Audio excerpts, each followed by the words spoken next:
Hello, everyone, and welcome back to Beyond the Ballpark.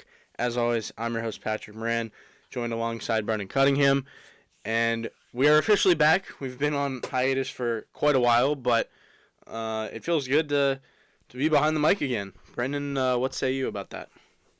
It does feel good. It has been a little bit, but I like how we're getting back into it, and baseball starting to start. We got the WBC going on right now, so we're getting a lot of baseball, and it's a good time.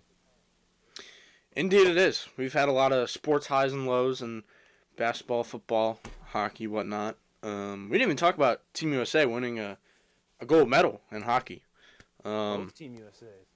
Yes, that's right. And they both beat Canada. Very important. It's great, You love to see it from them. 2 goals.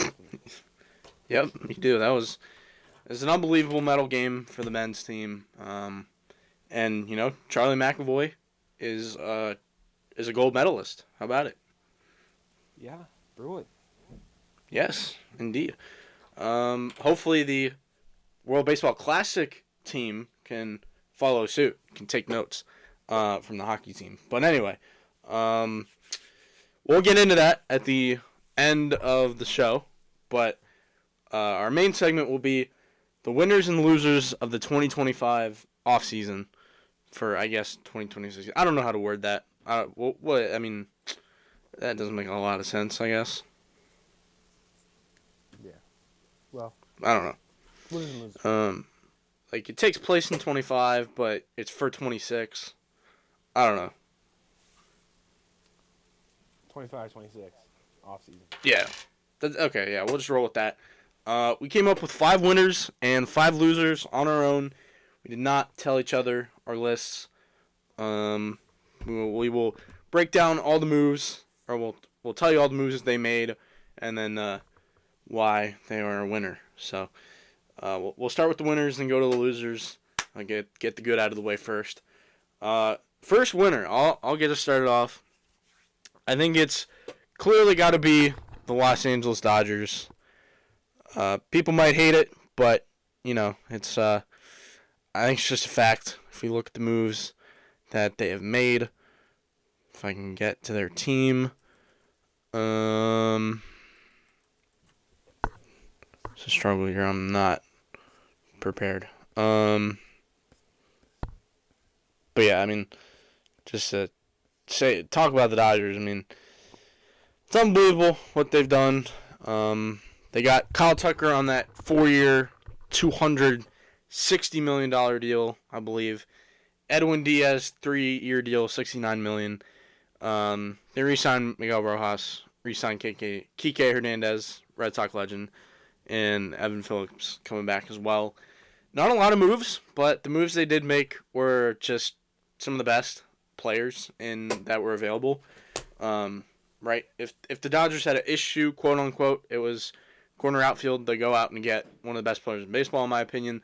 And then, they had some back end of the bullpen issues last year, even in the postseason, and they were still able to win the World Series. And what did they do? They go out and get Edwin Diaz. I think those two alone just make the Dodgers an actual super team. Yeah, that's the first team I had on my list, too. Yep. How can you not mention that with Kyle Tucker adding on team MVP candidate, and like you said, Edwin Diaz, too. It's an obvious pick. You had to mention him. A little unfair, but you got to respect it for them getting out there and getting free agent we didn't think they were going to get. So, they deserve this top spot, first one being mentioned. No doubt about it. I think, the Dodgers have to be the odds-on favorite for the World Series yet again, no? You look at last year. What were they, a 3 seed last year, right? Or was it 2 years ago? 3 seed in the playoffs? When were they the 3? Best team in the league last year, right? Oh, that's right. That's a good point. I didn't think about that. So, people can be better than the Dodgers. Maybe they're just playing playoff baseball. And they were 1 inning away from losing the World Series to the Blue Jays. Yeah. Mm-hmm. So, Dodgers are the favorite, but I think they are beatable. But it's going to be tough. It's why I play the games, folks. You never know what can happen in a sport like baseball. There's so much time, so many games that can kind of wear you down, expose holes if you have any. So yeah. And Brendan, why don't you take us into the next team? All right, next, I had the Baltimore Orioles. And yes, I had them as well. They had a big offensive signing of Pete Alonso, 5-year deal. I forget how much money, but that was big for them. The offense 5 for was real 155, pretty sure. 155.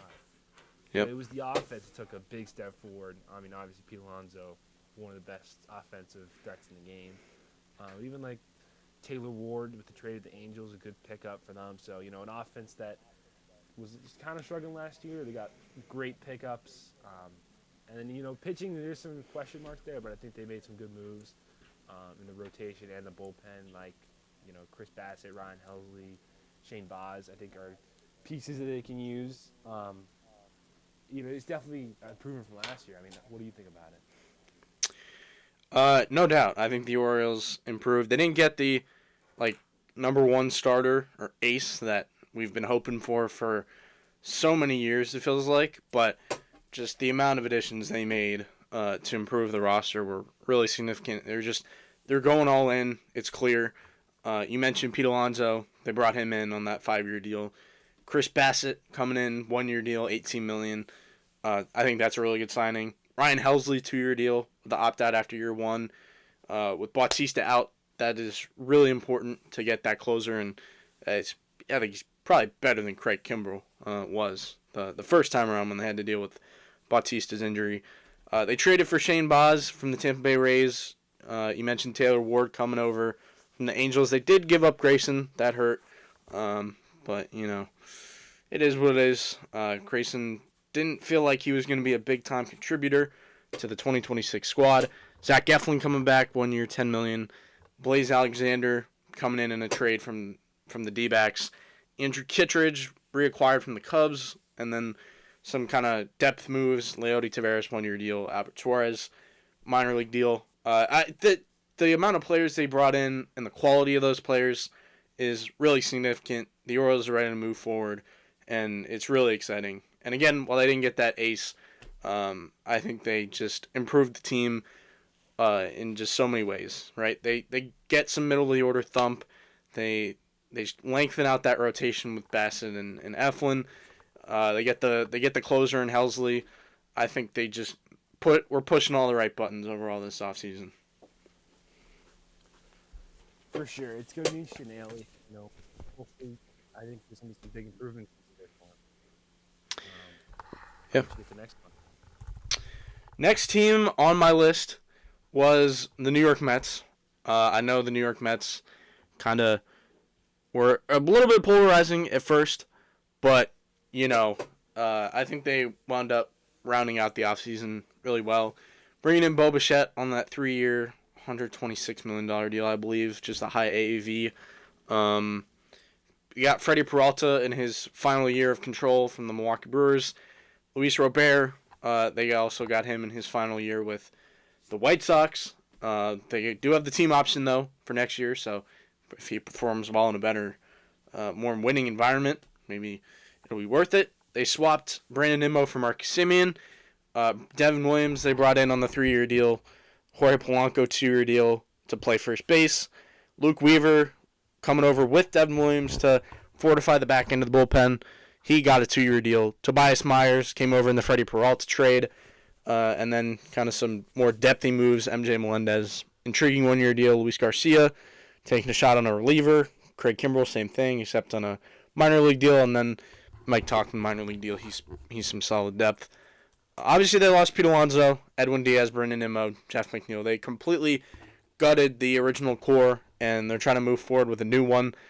Right, Tyler Rogers left. They traded some good prospects in Jet Williams and Brandon Sproat.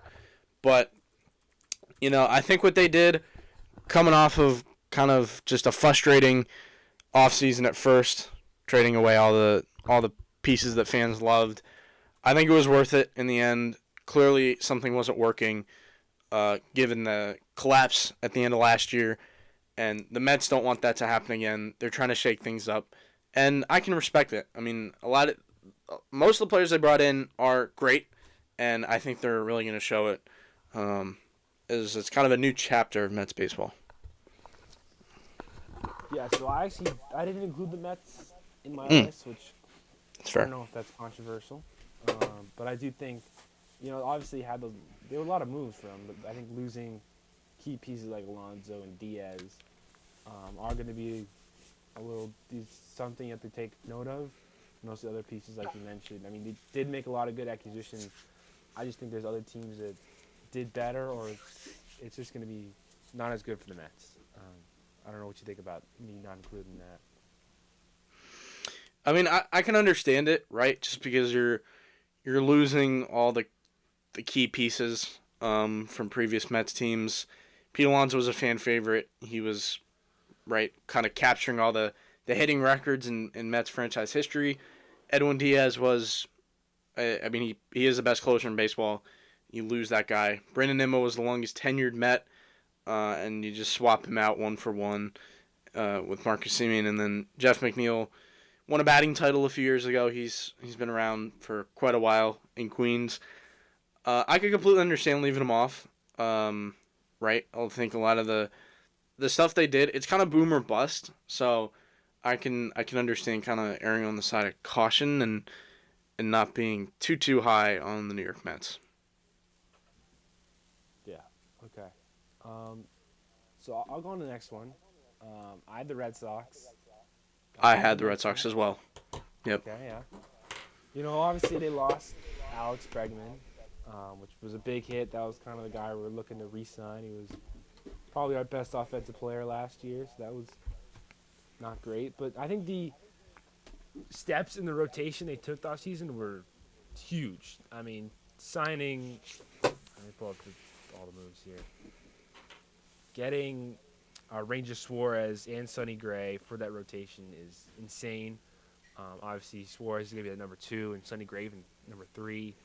Then a Brian Bale in that 4. I mean, that's a great rotation, one of the best we've had in years in Boston. To add that rotation, I think, is huge for this team. I didn't know if they really wanted Bregman because that's going to be a long-term deal for a guy that's, on the other side of 30. Sure, he had a great kind of first half of last year, but the second half he was okay. He was struggling with some injury, I know that. And then the other offensive moves, Wilson Contreras and some other guys. Isaiah kind of Falefa, I know, kind of minor deal, but we got him. I think this is great for a team that's, Roman Anthony's second year. I think he's going to be incredible. I think other young guys like Marcelo Meyer and Christian Campbell can step up too. So to have those guys on the roster for the offense in this rotation, which took a big step forward, I think is huge. What do you think? No doubt. Like I said, I had the Red Sox in my list as well. So I do agree that they had one of the best off seasons. Obviously, it hurt to lose Bregman, but they didn't give him the no trade clause. That was really the only the hang up there for Bregman. He wanted to stay pat for however long the contract was, and he got the 5-year deal with the Cubs. But anyway, you mentioned a lot of the moves: Suarez, Contreras, Sonny Gray. I think the other moves, such as like a Johan Oviedo from the Pirates, I think he can be really good in the Red Sox pitching lab. And then you bring in Caleb Durbin from the Milwaukee Brewers, who was really good for them last year as a rookie. You got a lot of control over him. You did give away Kyle Harrison to get him, but I think it was more important to address some of the infield holes. And he's just a high floor player. I think he can be really good just checking a lot of the right boxes in that lineup. And, right, you're hoping for Marcelo Meyer to take that step forward. You're hoping for the Christian Campbell bounce back. Maybe you can make up some of that Alex Bregman production in the aggregate with some younger guys. It seems like the Red Sox are taking that approach. And, they really fortified that rotation, right? Crochet, Suarez, Sonny Gray, Brian Bayo is still there. And then you got like a Johan Oviedo. And then you have the prospects, Connolly Early, Peyton Tolley, that are going to be right there to help as well. I think the Red Sox did a great job. They're clearly going to be pitching centric, and I think that's really exciting. You need pitching to win. So, right, while Bregman was a big loss, I think they were able to fortify the team in some other areas, and they're going to be competing right alongside the Orioles in a deep AL East. Yeah, it's going to be a fun battle this year. We'll see what happens. Yeah. So it's your turn, right? I think so. Yeah. So we've mentioned all the teams on my list. I know you didn't have the Mets on there, so you're gonna have somebody else, but we'll get to that. My last team I had. This may be a little surprising. Maybe I'm being a little bit glass half full, but I went with the Pittsburgh Pirates. I think the Pirates Put them nailed the offseason in all the right ways. They acquired Brandon Lau in a 3-team trade with Tampa and Houston. They signed Ryan O'Hearn to a 2-year deal. He was the first offensive multi-year deal, or maybe even just multi-year deal from the Pirates in years. I don't remember who the last one was, but Ryan O'Hearn is the newest guy. Marcelo Meyer, or not Marcelo Meyer, Red Sox brain. Marcelo Ozuna, the DH on a 1-year deal. Jose Urquidy, he's an intriguing guy on a 1-year deal. Gregory Soto for the bullpen on a 1-year deal. And then you also got Jake Mangum and Mason Montgomery from the Tampa Bay Rays. Jake Mangum, some good outfield depth. Mason Montgomery, I think, can be really good in that bullpen. And then they got the password from Boston in that Johan Oviedo trade. Josinson Garcia, I believe that's how you pronounce it.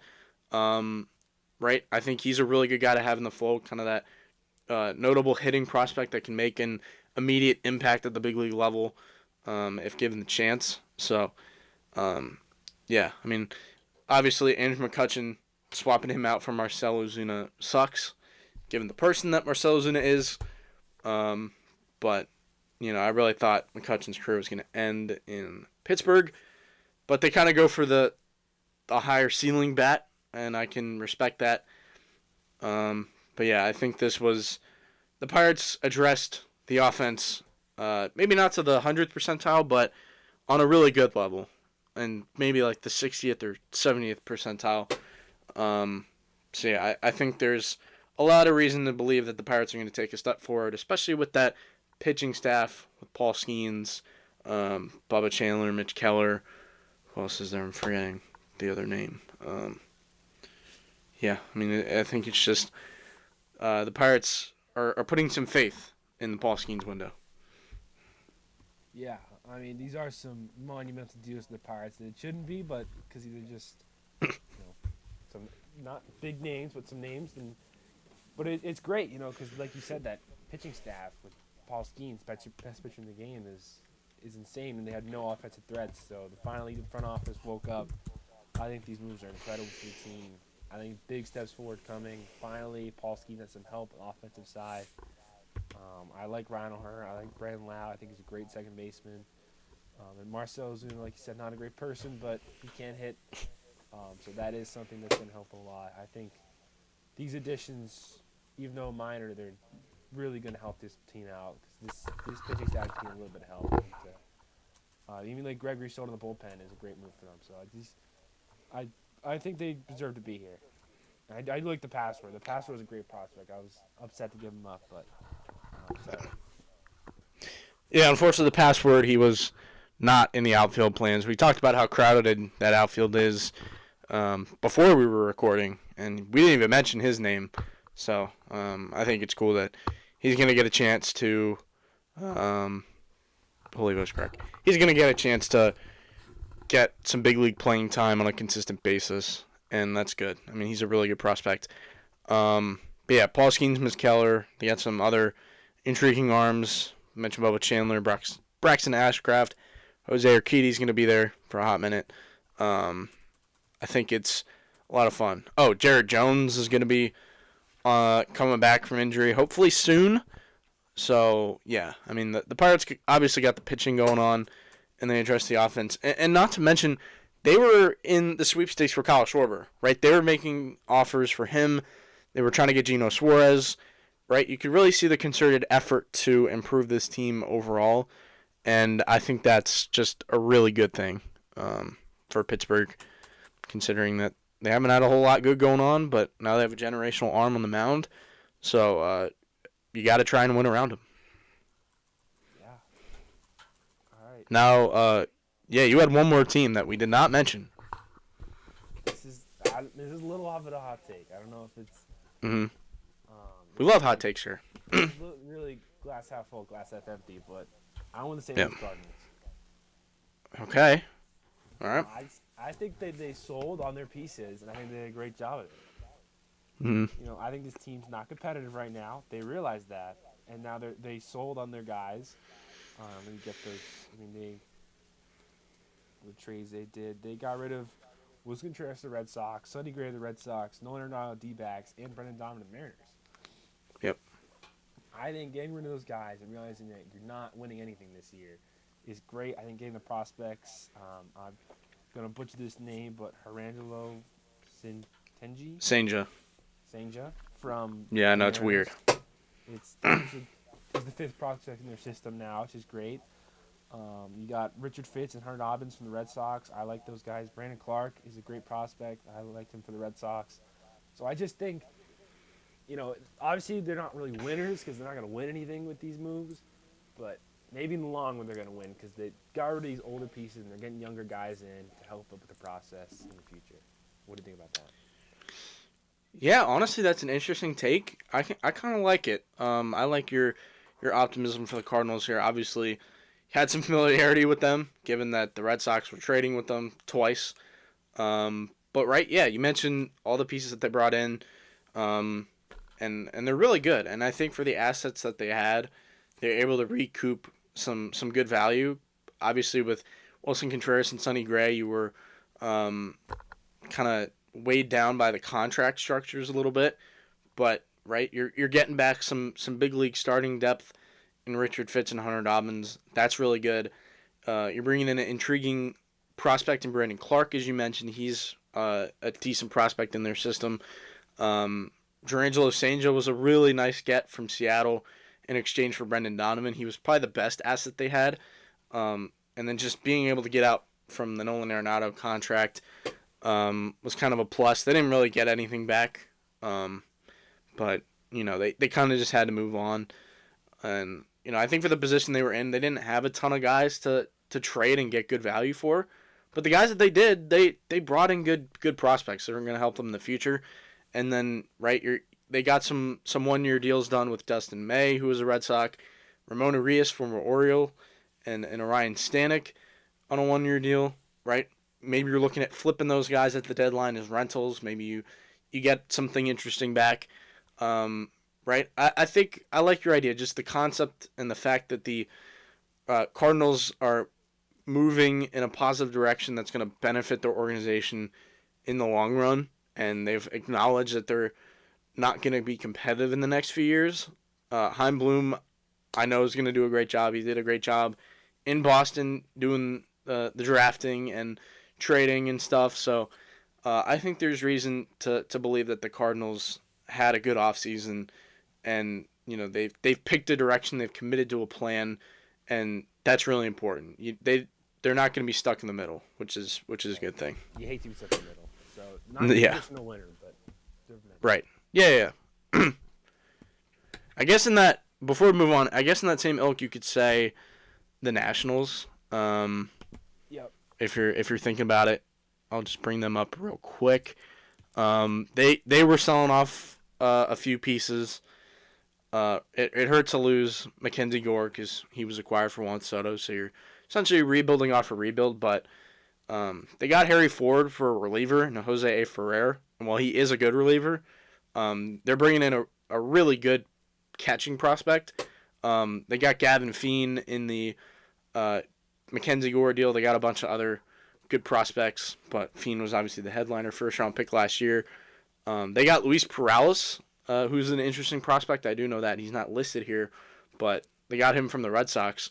I think the Nationals in a similar vein, right? They got some new personnel in the front office. Paul Taboni, I forget the GM's name. I'll look it up, but both Taboni, the president of baseball operations, and the general manager, they're both in their 30s, which it's going to be really a forward-thinking front office, and the Nationals have needed that, right? They were in desperate need to just be able to have the infrastructure to develop, and right, if you consider that, it's similar to the Cardinals situation.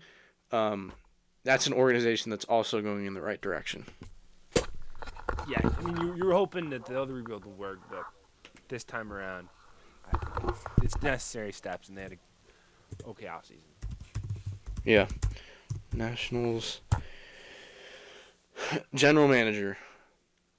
Uh, I'm gonna just say Ani Kalambi. I think that's I believe it's short for Ani Kalambi. He's 30. He's 30 something years. He's 31 years old. And it's 35-year-old Paul Taboni. He's the president of baseball operations, and then they got a 33-year-old manager Blake Butera. Yeah, I mean it's really good what they're doing.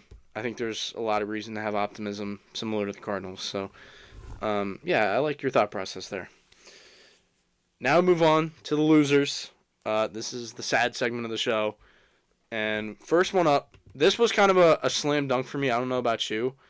But the first team that I wrote down was the Minnesota Twins. I think it wasn't, for me, it wasn't about the things they did on paper, right? Adding, subtracting the team. I think it was just they got pigeonholed into a really crappy situation. Because we saw them sell at the deadline, right? They sold off a Yohan Duran. They sold off some other bullpen pieces like a Louis Varland, like a Griffin Jax. If I'm forgetting anyone, please fill in. I will verify after I'm done talking about this. But, right, it was clear that they were selling off a lot of guys at the deadline. And, you know, we thought they were going into a rebuild. And then they come out and say that they're not going into a rebuild. They want to be competitive.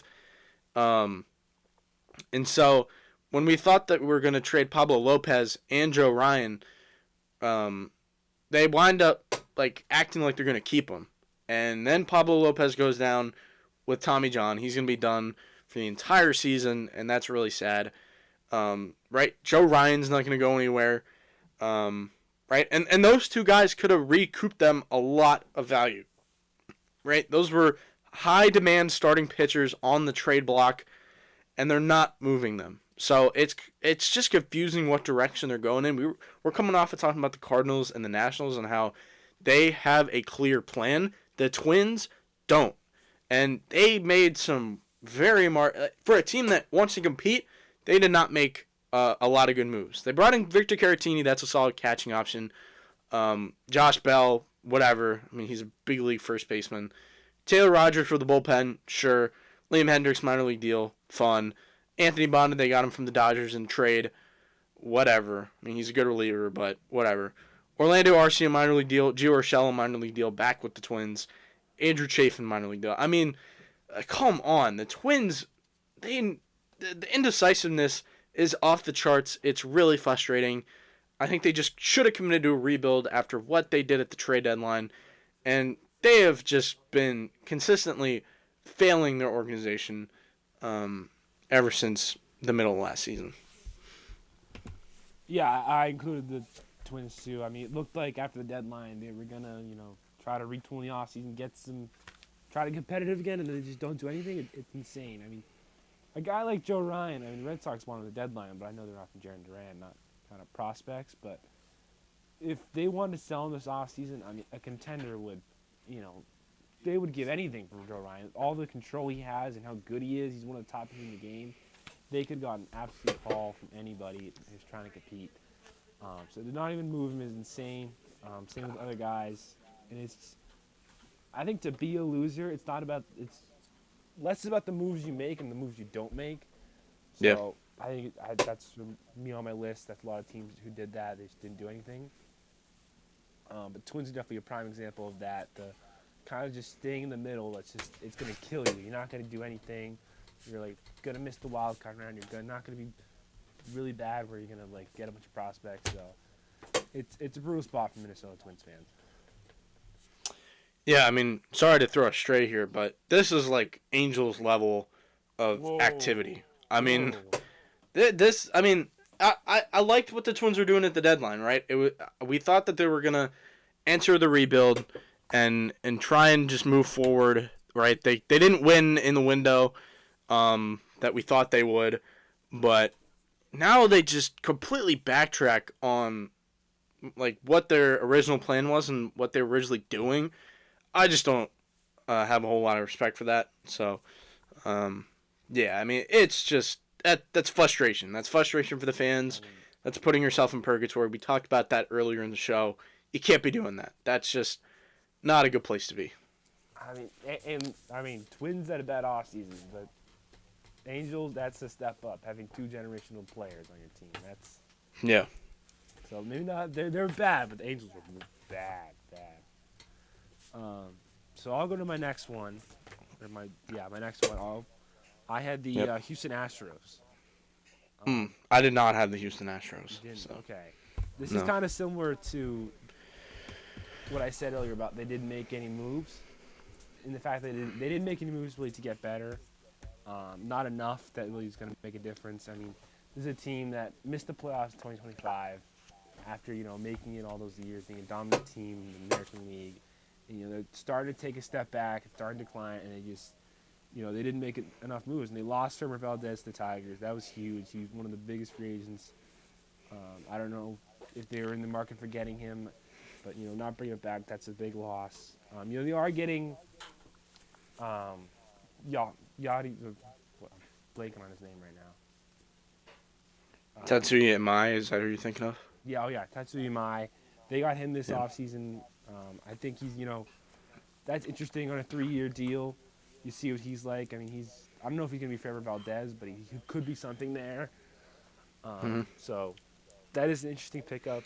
But I think making moves in the division, I think they need to make more. I think the Mariners are going to be a better team than this year. I just don't know if they're good enough to get a wild card spot.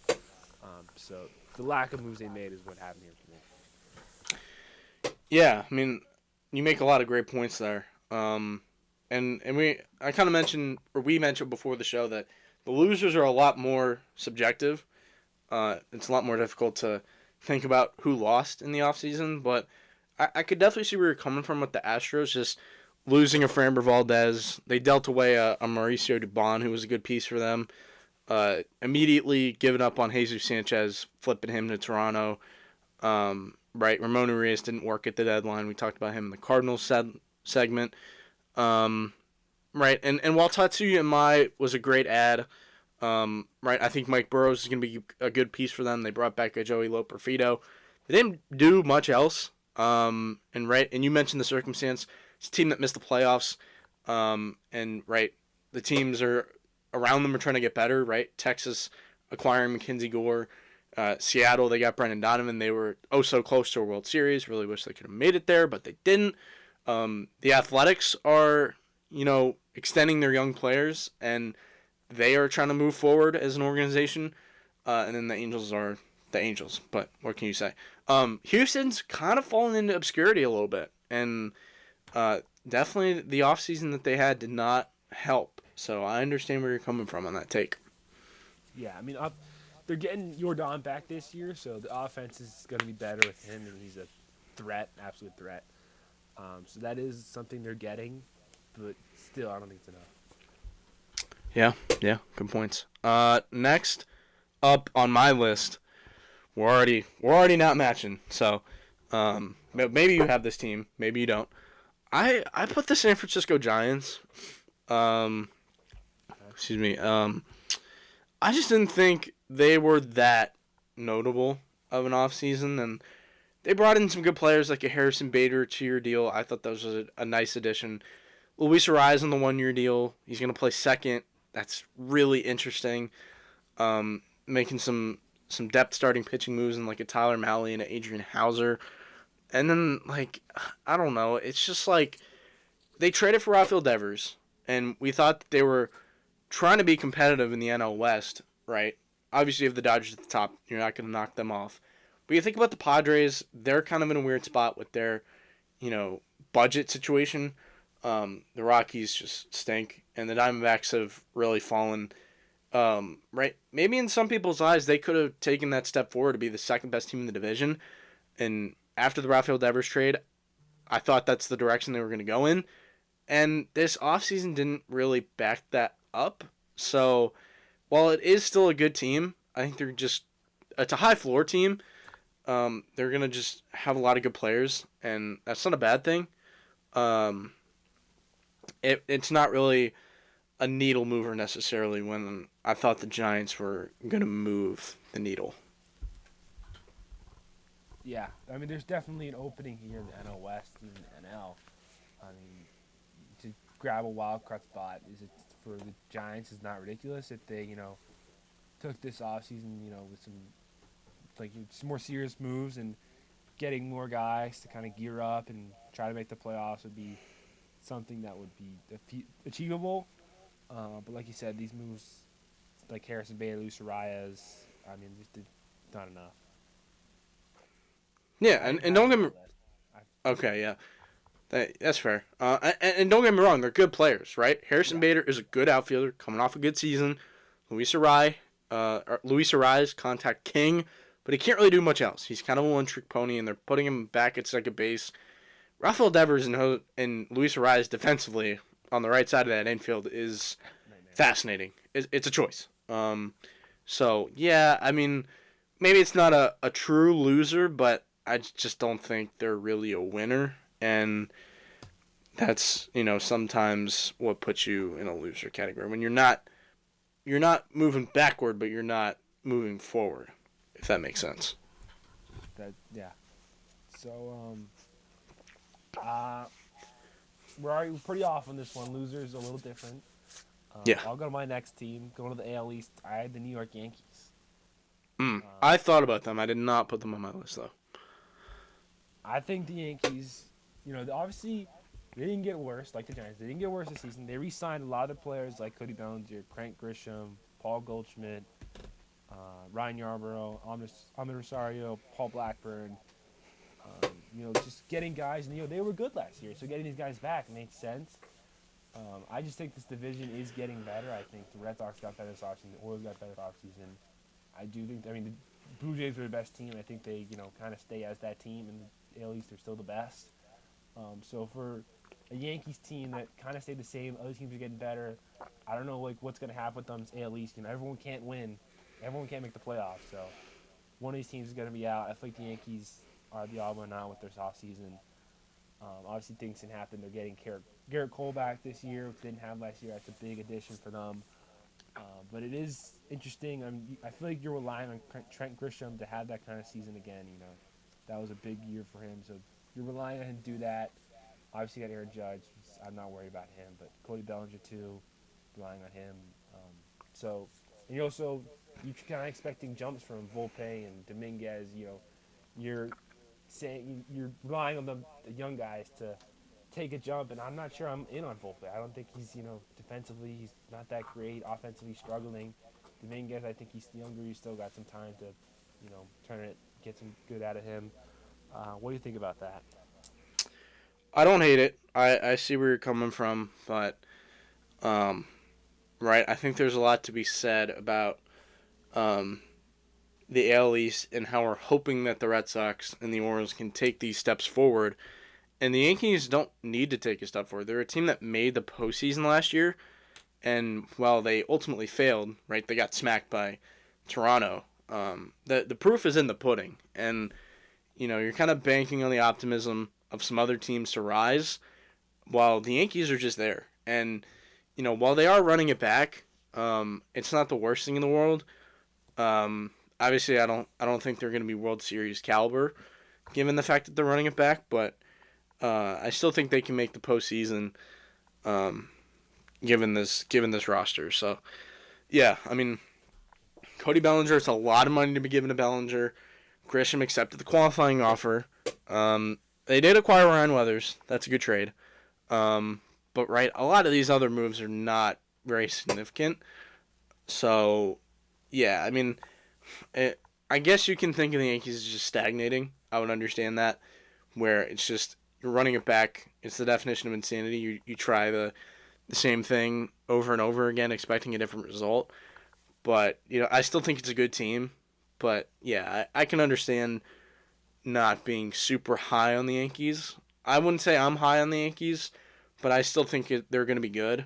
And in a division that we're hoping is going to be good, the Yankees are a steadying presence a little bit, as much as I hate to say that.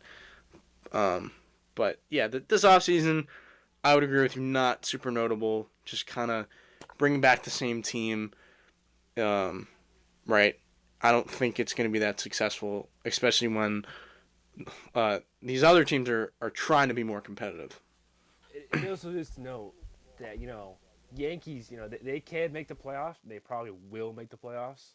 But is making the playoffs enough for the Yankees? I mean, No. that's assuming you're going to get there with the Yankees. If you miss the playoffs, the Yankees, everyone gets fired. So that is something, Although, making some moves to maybe chase the Blue Jays would have been something they could have done to kind of close that gap. And, because they got crushed in that series against the Blue Jays. They clearly weren't the better team. So I think they needed to make some moves to get better and to try to beat the Blue Jays or compete with them better. although you think about it, though, the Yankees missed the playoffs in 22 or 23, and nobody got fired. So, Which was yeah. ridiculous. Kinda, yeah.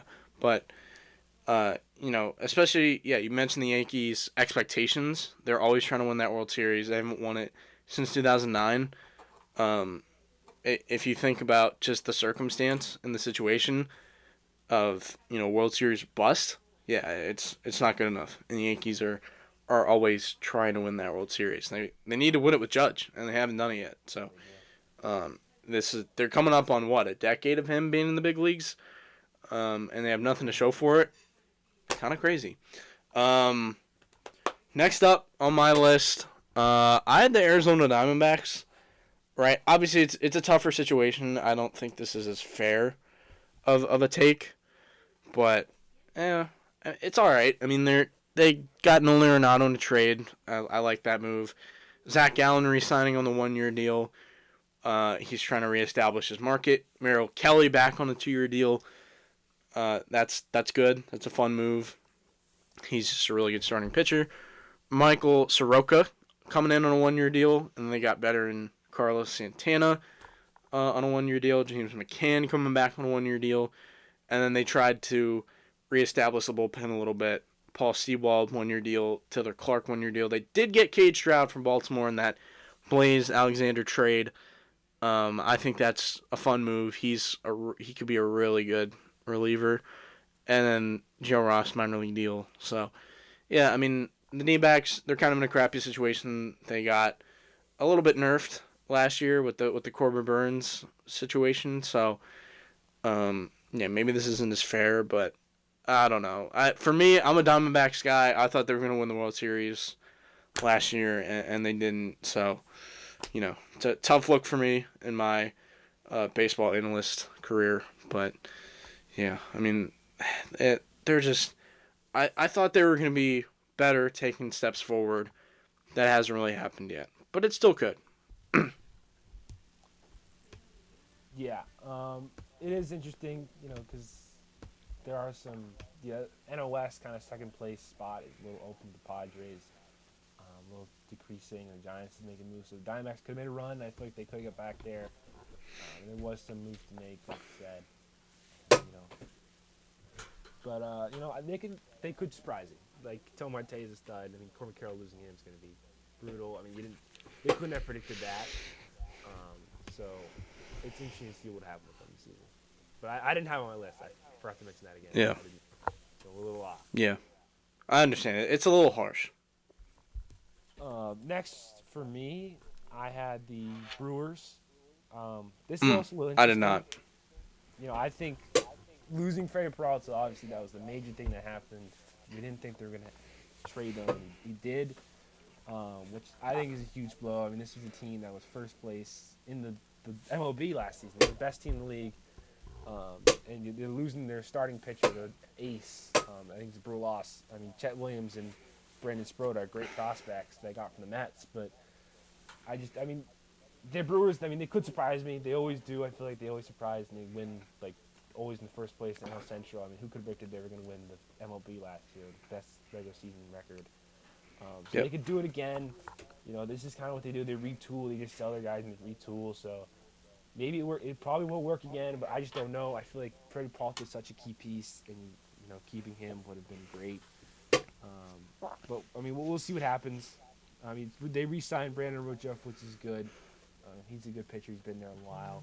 To get him back, and we'll just see the other prospects happen with them. Um, I mean, I wouldn't be surprised if they're back at the top, but I just feel like if they could have done more, they probably should have. Yeah, I guess I understand it, right? The Brewers are, they never really have that strong of an offseason, but at the end of the day, it's kind of just the Brewer model. They're a team that it's a small market. They're kind of the churn and burn type. They're like a Tampa in that sense, and it's really Tampa, Milwaukee. Those teams just, even when they're good, they're going to sell off pieces, but just with the organization top to bottom, they're going to be able to backfill that talent. So yeah, I mean, Brandon Woodruff coming back on the QO, that's really nice. And they got the good prospects, like you mentioned, in Jet Williams and Brandon Sproat.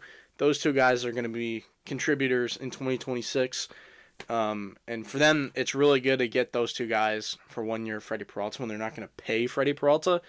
Right? So, yeah, on paper, this is not very good. But, the Brewers, they have their own internal model. They're going to be able to figure it out. They got Kyle Harrison from the Red Sox. I think he could be really good.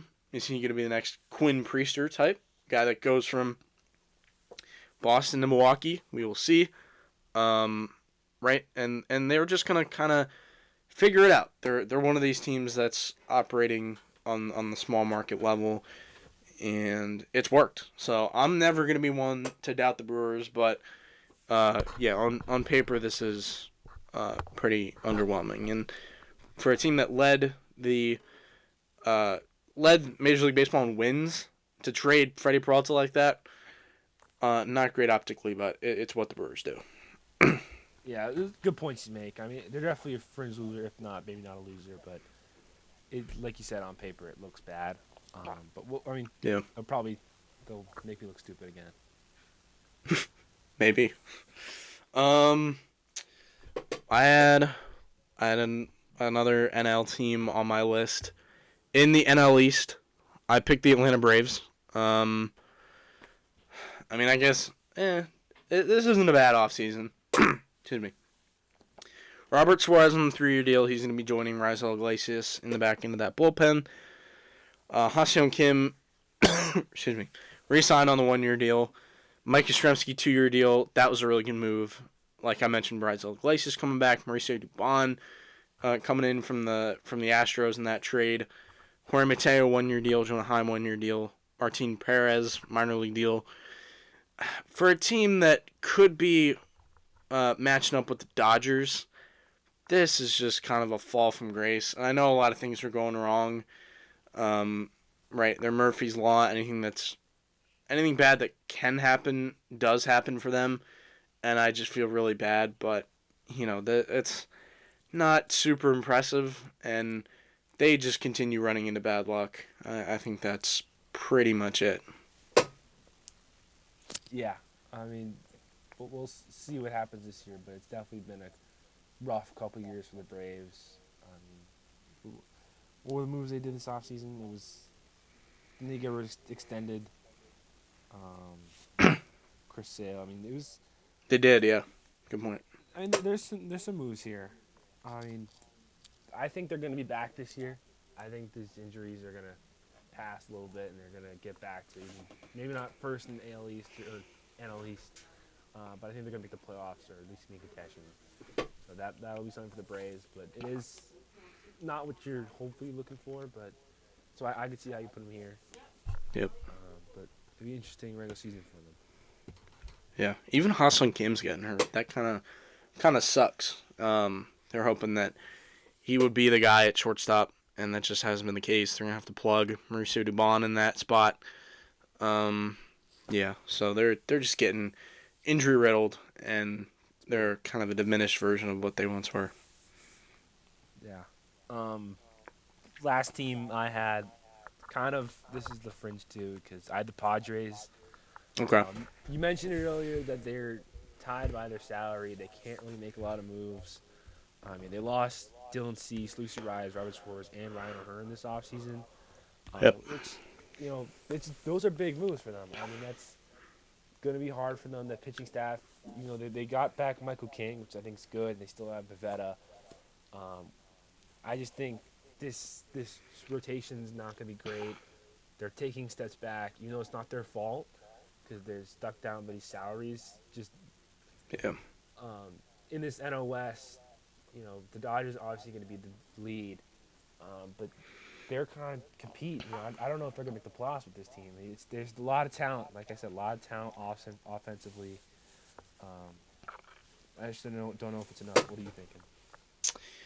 Yeah, I can certainly see it. I think they're a team that's kind of trending down, which is really fortunate to say, but they've kind of put themselves in that position with all the big contracts to Tatis, Machado, Bogarts, even a Cronenworth that hasn't aged super well. He's a good player, but you're paying him quite a bit of money over an extended period of time.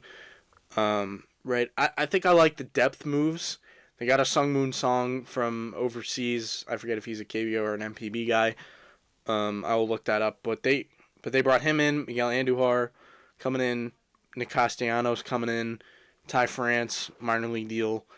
Right. They've improved the bench, which is important. They didn't really have a good bench last year. And then Walker Buehler, Griffin Canning, Tristan McKenzie coming in as pitching depth. Right. They're improving the depth of the roster, but again, it's just I don't think they're headed in the best direction, which is kind of unfortunate. We were hoping the Padres were going to be able to do more ultimately, but that hasn't been the case. Yeah. That's all of it. I had one more. I didn't have the Padres. But I had to look up Sung Moon Song. I forget what league he's coming over from. I believe he's coming over from Korea, so wanted to get that right on the record. KBO, he's a KBO guy. 4-year deal for him. I think that's a nice little move. It's kind of cheap on the lower end. He just raises floor raiser, which is important for San Diego. Last team, I know this is kind of similar to your Brewers pick, except they do even less. They're kind of a watered-down Brewers, in my opinion. I went with the Guardians. I kind of had the Guardians and the Royals in a way, although I think the Royals had a good offseason. It's really just a Guardians pick for me. Colin Holderman, Sean Armstrong, Rhys Hoskins. That's it. Like that's literally all the moves that they made. They do this every year, right? They're a Brewers type in that way. But I think this is just worse. Right. At least the Brewers they churn and burn, they try and replenish the back end talent of the roster. The Guardians just don't feel like they ever do that. And yet they somehow still win the division. Partially because the Tigers did give it away, but the Guardians, it's a testament to them. They picked up the slack. But yeah, it's Guardians model, except it's just worse. They do less. I don't like it. Never feels like they make a concerted effort to improve their team. At least with the Brewers, you understand that they're replenishing the talent, but it feels like the Guardians don't do that. So yeah, they're kind of lazy in my opinion, but they're still gonna be a above 500 team, maybe make the playoffs. I don't know. They're just the Guardians. I mean, maybe this is all you need to do this division. Guardians know what they need to do. I could see having them. Obviously, I didn't have them, but another fringe team you can have just because of the lack of moves they made. But, you just question, it might be enough. They might have already done enough. Yeah. They could be competitive for what they want to do. So that is an interesting take you put in there. So I see it. Yep. So those are all our winners and losers in the offseason. Now we'll just talk a little bit about the WBC. I know we're late to it because it's already started, but I think it's pretty cut and dry this year. Like, the U.S. is leaps and bounds ahead of everybody else. It's a super team. Watched them yesterday. Like, there are no breaks in that lineup. Like, you had a Bobby Witt sitting on the bench, and they beat Great Britain 9-1. I don't know how you combat that if you're an opposing team. So, yeah. What are your thoughts? I mean, we'll see if it's enough this time. I feel like, didn't get it done last time around. True. But it's a fun team to watch. I mean, just watching all the All-Stars tear up lineups, their pitchers, is incredible. But shout out the other night when USA played Brazil and Lucas Ramirez had 2 home runs, which is kind of insane. Oh, Manny's son? Yeah, Manny's son. Yeah. Manny Ramirez. They're excited about that. Yeah. Mm-hmm. But, I mean, obviously, I think just the overall concept of the WBC is really good for the game. Obviously, you have teams that are a cut above others in the tournament, but just to include all these different countries is really cool, and it's an event that fans love, right? It's so cool, and you had Shohei Ohtani striking out Mike Trout. That's an all-time baseball moment. So, yeah, I think the WBC has a lot of really good things going on. If the U.S. doesn't win, I'll just leave it at this. Who do you think could compete with Team USA?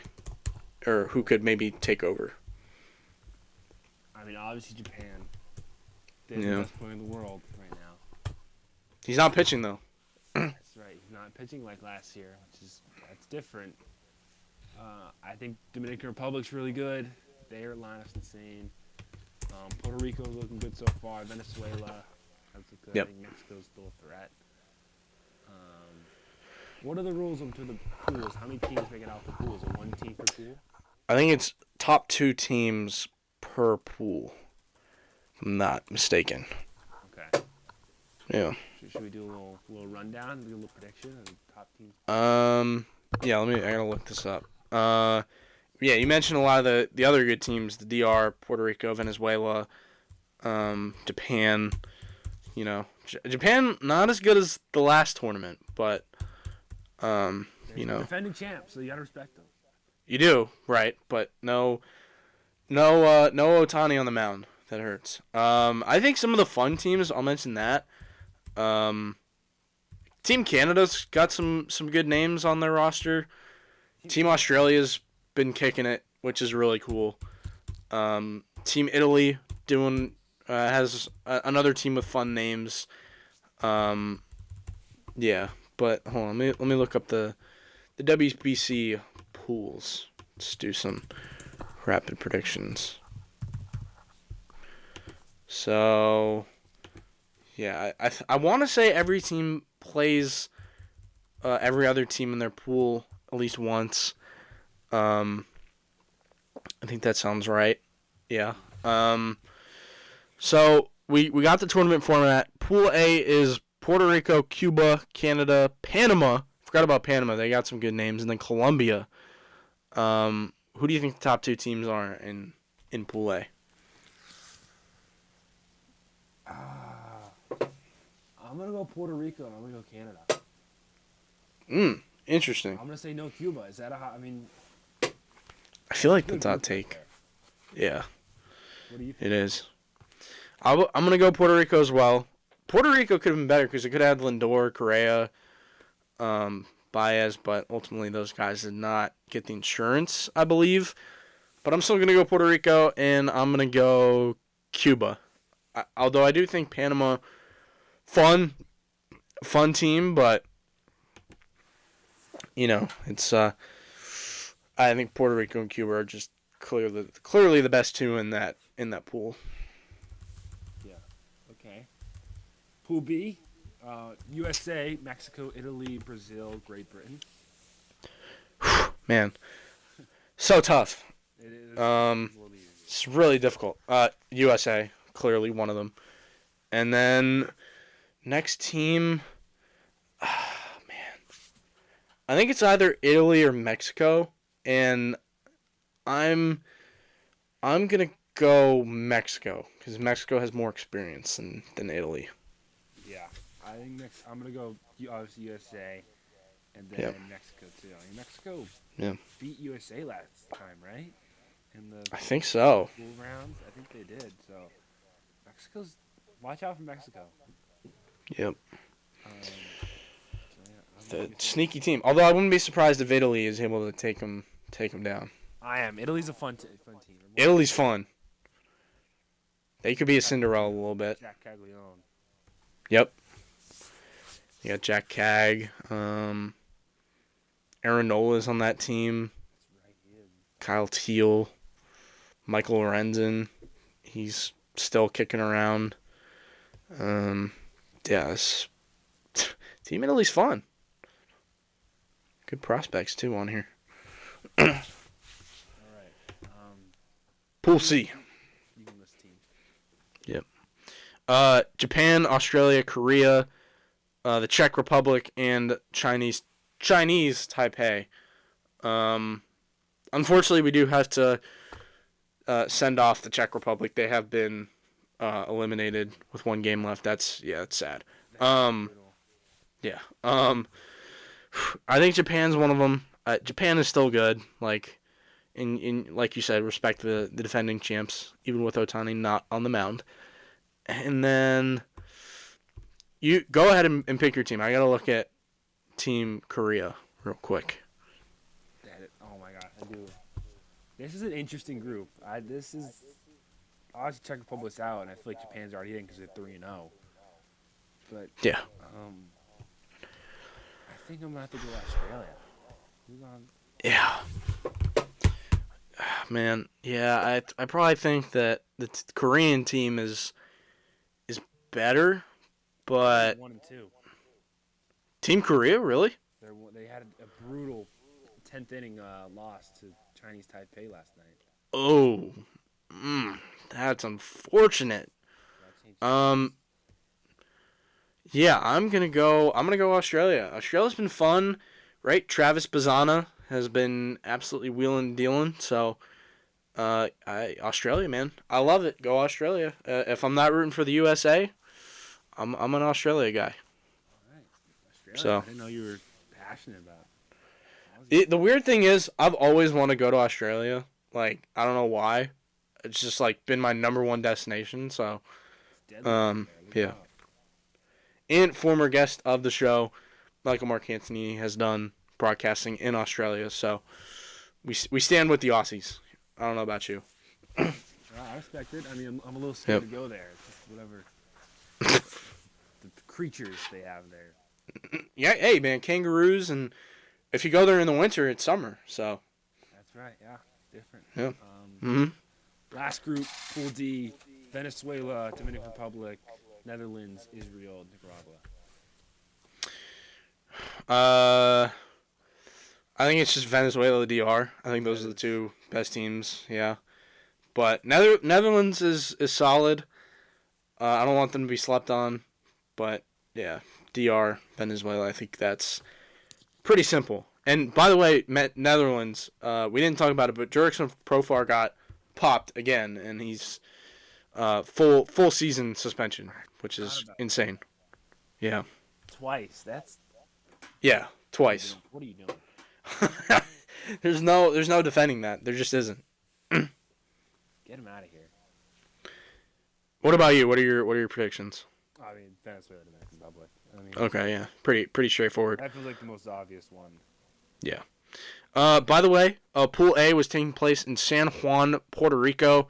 Pool B was taking place in Houston, Texas. Obviously, if you've been watching the U.S. Pool C is taking place in Tokyo, Japan. That's pretty cool. And then Pool D is in Miami, Florida. So it's cool that it's global. Right? I think that's the best part about the WBC. It's a global event. I didn't even realize. I didn't know they were. I know. All over the world. Yeah, it's cool though. We did have to have one in Tokyo. I mean, that was the Tokyo Dome. Yeah. They go electric over there. It's sick. That'll be cool. That'll be insane to go to the Tokyo Dome because that environment seems amazing. Yeah. Okay, so we look at the bracket. Pool A runner-up versus the Pool B winner. So Pool A, I think my runner-up in Pool A would probably be Cuba, and then Pool B winner U.S. I think it's pretty straightforward. I'm taking the U.S. I think I picked Canada for that, so I'm going Canada U.S. Oh wow, you did pick Canada. That'd be cinema. That'd be great. But I don't know how the Cuba's doing though.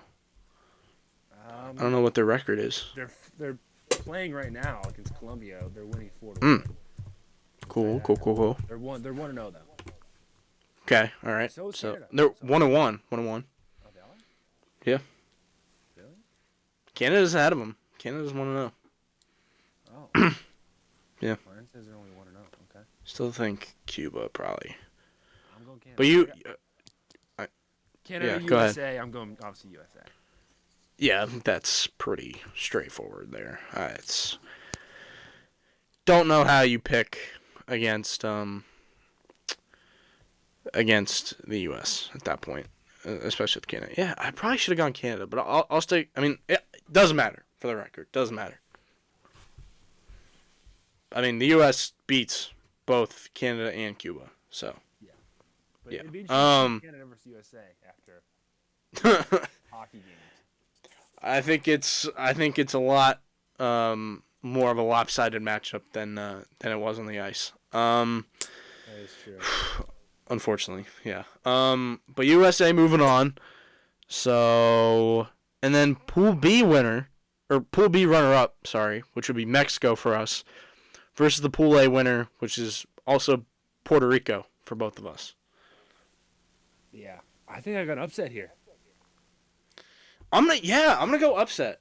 I hate to be a downer on Puerto Rico, but Mexico got some magic. They know how to compete in these tournaments. Yeah. I think Mexico, they got the experience. Did Jaron Duran play for Mexico?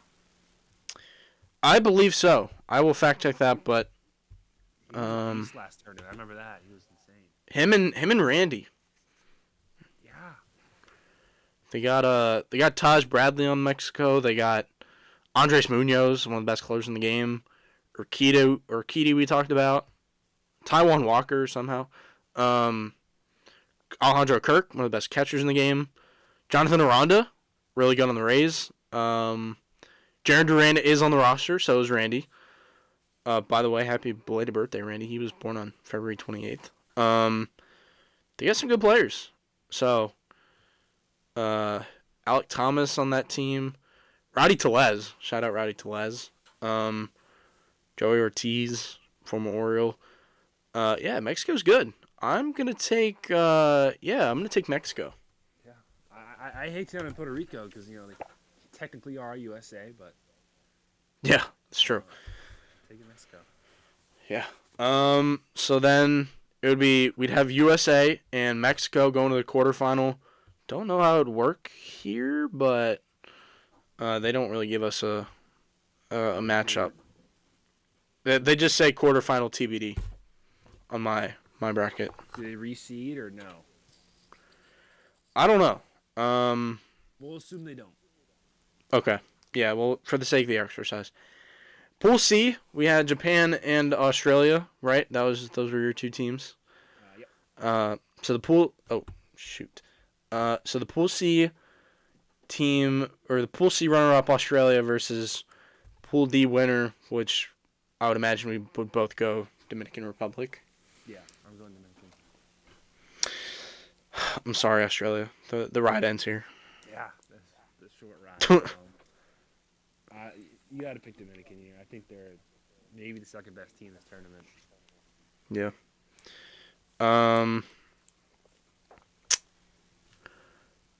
So, and then Game 4, Pool D runner-up, which would be Venezuela for both of us, against the Pool C winner, Japan. I don't know about you. I'm going Venezuela. Ooh, I was thinking there's a chance for Yep. an upset here. Yep. I'm doing it.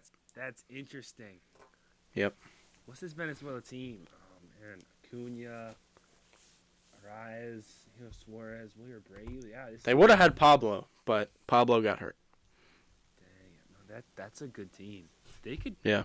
Still good, though. I still like that team. I feel like this. I do like that pick, but I'm still. Yeah, I'm a little bit drunk on the Venezuelan Kool-Aid. I'm not going to lie. It's a good team, man. I think you got Ranger Suarez on that team. Okay.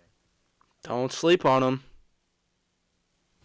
I think you can't sleep on the defending champs. I think Otani, best player in the game, best player in the world right now. I mean, True. Yeah, I'm not sleeping on Japan, but and if it's in the Tokyo Dome, come on.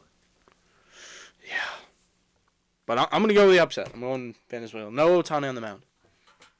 That's right. But maybe get Yamamoto, which is worse. No, that's true. That's yeah. I'm going Japan. Okay. So then we have well, okay. So we had the U.S. and Mexico in the semis, and then Or you had Venezuela versus Dominican Republic. I had Japan versus Yes. Dominican Republic. So we read the fine print. If Team USA advances to the quarterfinals in Houston, they will play Friday, March 13th, regardless if they're the Pool B winner or Pool B runner-up. And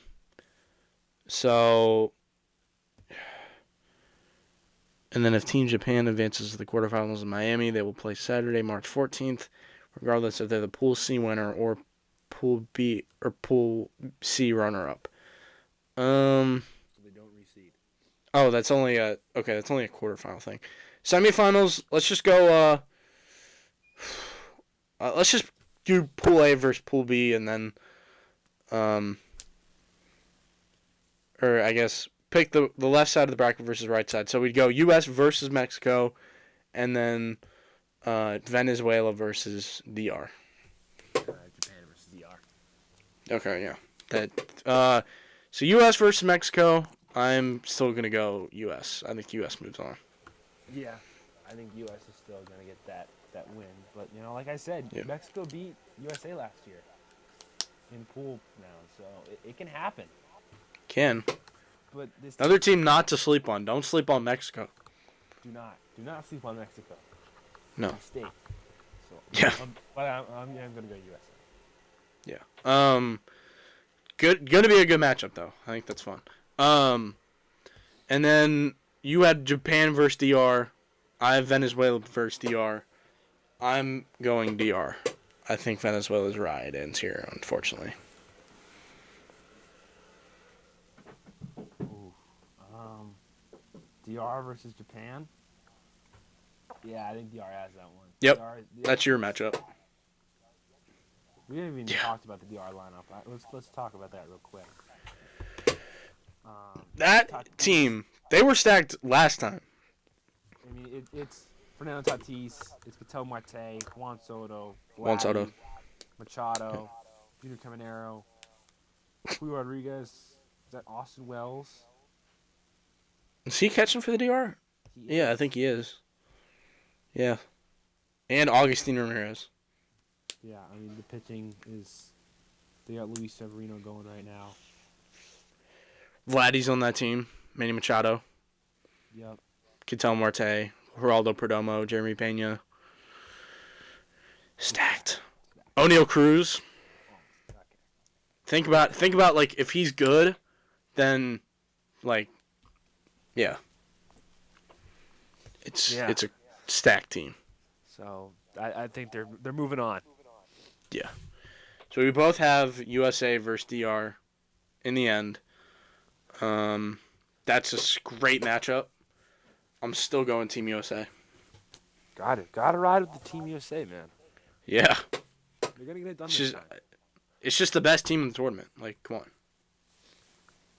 Yeah. If you get Paul Skeens in that game, you're done. Sign me up. Yep. Sign, seal it. So, you are also picking Team USA, I take it? Yeah. Yeah. Do they do a bronze medal game? It's a good question. I don't know. I mean, then again, who cares? If you're not first, you're last. Okay. Yep. So, yeah. I think the U.S. taking home gold. pretty straightforward. They have the potential to just steamroll the competition. So No, yeah, if they lose any game this tournament, that's terrible. They should win every game. basically, they've been hammering teams. They beat. Even before the tournament started, they're winning like 15-1, 14-1, and then they've hammered. They hammered Brazil. They hammered Great Britain. Yeah. How do you not pick Team USA? Ridiculous. But look out. Tomorrow night, 8 p.m., Mexico versus United States. Oh. I mean, low-key have to tune into that. Preview of what we predicted to be the semifinal. Yes. Yeah, that's good. Red Sox, we get to see Red Sox Jarren Duran in that one. And Red Sox Roman Anthony.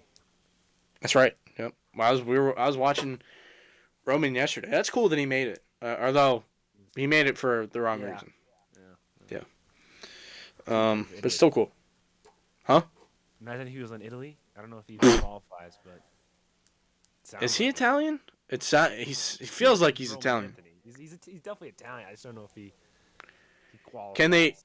Can they trace back the lineage to It's like your Italy? Grandparent has to be from Italy. I think it's. I thought it was like a lineage thing. Like if you showed them your family heritage, and like. Or just tell them your name's Roman Anthony. Could do that too. I mean, he's pretty dang Italian. Or the name sounds Italian at least. I don't know, but he's on Team USA. He's from what, Florida, I think. So. Yeah. Man, it's pretty simple to prove that you're American, I would think. Yeah. Okay. So. That's it. That's it. That's our program. That was fun. Talking about winners and losers of the offseason. WBC. I know it's already started, but we gave our predictions either way. Had a lot of fun talking about both topics. Good to be back. And I'll be locked in for the rest of the WBC. Might have to get me a Gunnar Henderson Team USA jersey. You never know. The piping, the piping, or down the jersey is looks great on USA. So yeah. Brandon, any last thoughts before we head out this week? No. Did we get to clap it up? We did. What do we? Show, but... Yeah, I know. We clapped up Jason Tatum's return. What are we clapping up? What is our? I don't know what our clap it up of the. Are clapping up Max Crosby the Ravens. Oh, yeah. I mean, we could clap that up. I mean, that's not baseball related, so it's not as cool, but So cool. Still cool. And Tatum, we'll do it for the listeners. Yeah. Team USA's hockey win, two hockey wins. Right. That's also clap it up over Canada. We mentioned that pre-show. Big wins. Yeah. Baseball's back. We haven't recorded since spring training started, so baseball's just back. Yeah. You can tell we've missed a lot of time. But yeah, we're happy that baseball is in full swing. It was a long time coming. You need some recovery from the Patriots. I know that. Oh gosh, I thought we were gonna get through the whole episode without mentioning it. Almost. Hey, it was sad to watch. I was sad watching it. But I'm happy for Mike McDonald. Love Mike McDonald. But yeah, Drake May, that was tough to watch.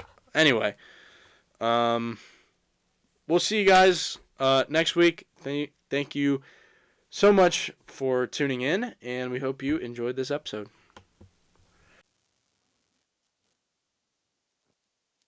It was. WBC though.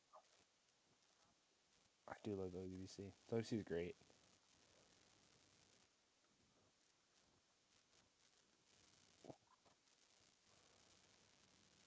Who would it be like Paul Skeens? It'd be like I don't even know. I like.